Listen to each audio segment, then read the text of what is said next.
it's more than just making the calls, right? And reading a script. You actually have to be trying to buy the house, right? Not just checking a box. And the seller has to become aware of that. So there's only two ways to really do that.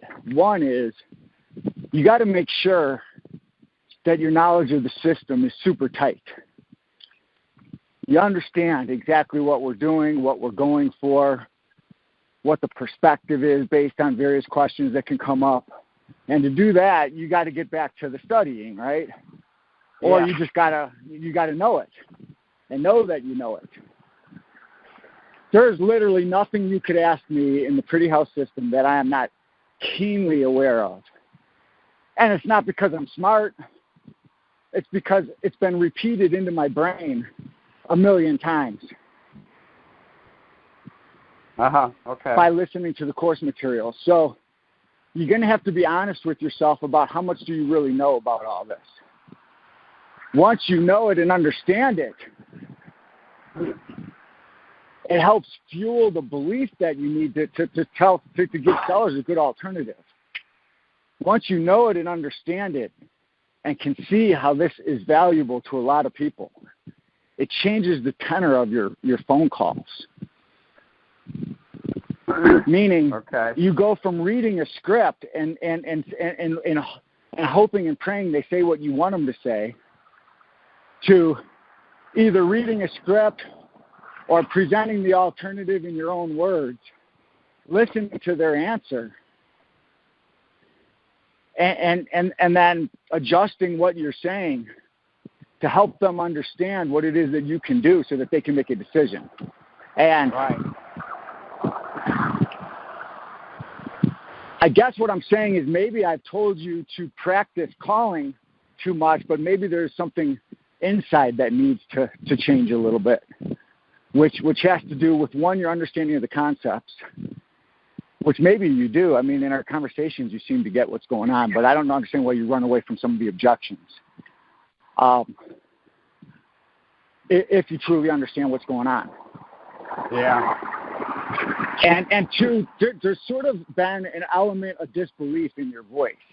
Like you kind of present it to them as if there's no way they're going to say yes. Like picture going up to a girl, hey, you wouldn't want to go to the movies with me, would you? Yeah. I'm not saying it's that blatant, right? Right. I'm just saying that there's a level of attraction that has to be there. And there's a level of, if you have disbelief, how is the seller going to believe? Yeah, kind of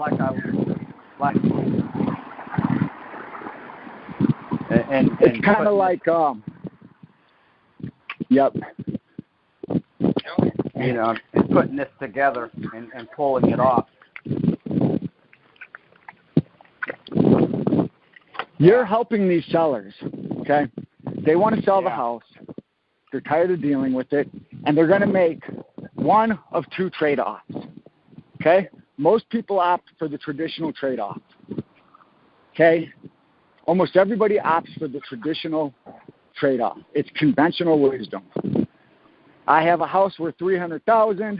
I've got to give some schmendrick realtor $20,000 in commissions. Sucks for me, but that's just the way it is.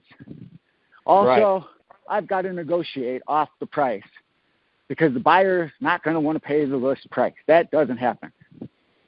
Also, they're going to want some concessions based on some things that aren't perfect about the house, and I'm going to do that. And after all, they've got to get a mortgage. I should contribute to their financing costs by paying some of the loan points.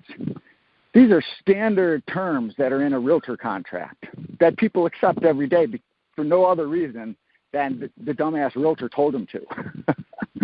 Because this is what everybody does. This is what everybody does. Right. Conventional wisdom. Okay, so this is a trade-off that's well accepted, right? That's why it gets done. But let's make no mistake, it's a serious freaking trade-off, man. You're giving up 20 G's of, your house is worth 300. Why are you gonna walk away with like 270, 260 by the time it's all said and done? You're gonna give up that kind of cash when you don't have to? You don't have to do that.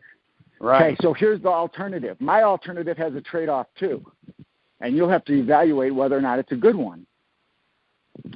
My alternative is this. How about you keep all that money?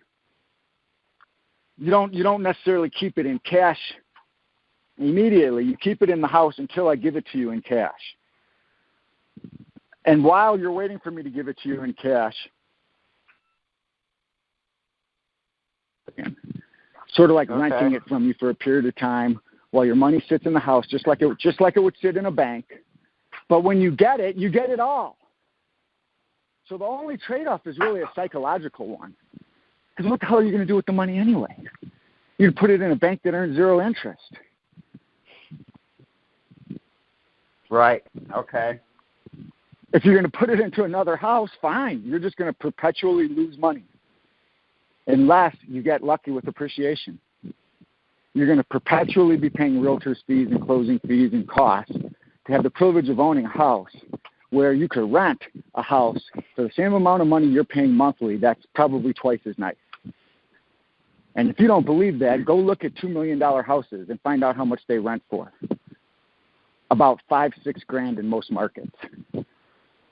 Okay? Now what are the financing costs on a $2 million house? Over $10,000. Yeah. Okay, so people need to understand that they got to challenge the conventional wisdom sometimes. And the simple fact of the matter is they're going to take one of two trade-offs. They're getting less money to have it swept off their plate immediately and forgotten about, and 123 Main Street is not even on their books. But it costs them a hell of a lot of money. That's the trade-off.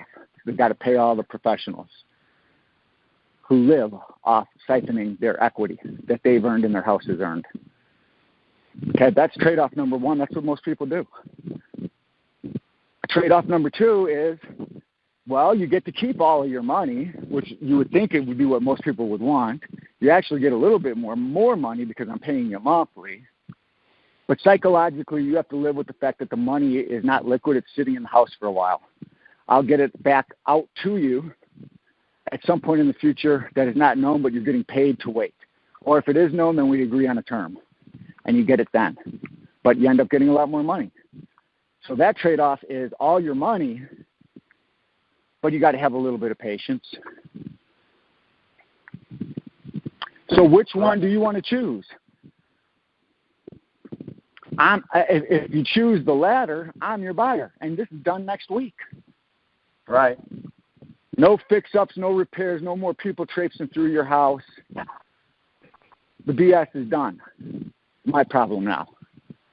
And you go on your happy way, and you take the money I'm paying you monthly, and you go get a fat rental house that's twice as good as the house you're living in now.